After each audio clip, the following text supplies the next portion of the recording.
I am a fully fledged, commercial kitchen in my basement. It's well under 200 square feet. Like I'll talk to people sometimes and like, yeah, like our factory's only 1,500 square feet. Like I just don't know how we do it. And I'm like, oh my gosh, 1,500 square feet. How much chocolate could I make in 1,500 square feet?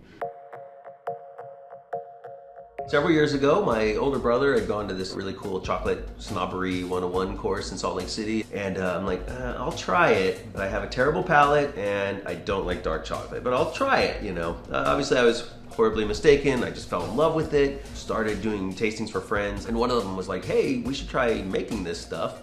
To which I essentially thought, that's the craziest thing I've ever heard, which is totally true. I mean, it's totally the craziest thing I've ever heard. But here I am. Actually, we started right here in this kitchen. So you can actually make some really decent chocolate with very little added equipment. You can roast the cocoa beans in your home oven. You can crack them with a rolling pin. You can put the cracked beans in a bowl and get like a hair dryer or a fan and kind of just blow all the husks away. We didn't know what we were doing. I mean, but at the time, we tried it and we're like, this isn't bad. Like this is, for our first batch, holy crap, In fact, that first bar was a finalist in that year's Good Food Awards, which was kind of this insane moment because I'm like, all right, so a year ago, I not even really tasted chocolate. And now, I won this award. So did you decide to move everything to the basement from the kitchen? Very, very quickly, because, well, the kitchen's the kitchen and you've got this machine running for, 24 hours a day, 3 to 4 days a week, the wife doesn't allow that for too long.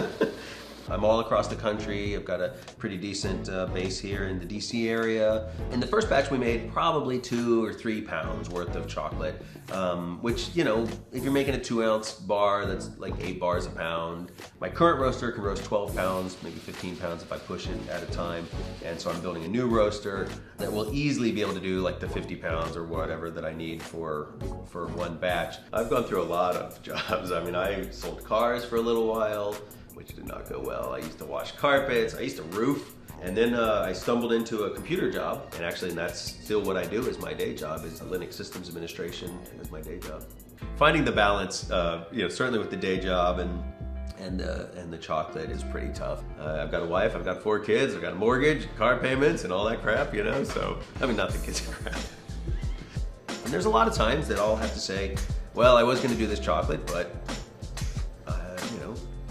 daughter has a viola concert, so I'm gonna do that.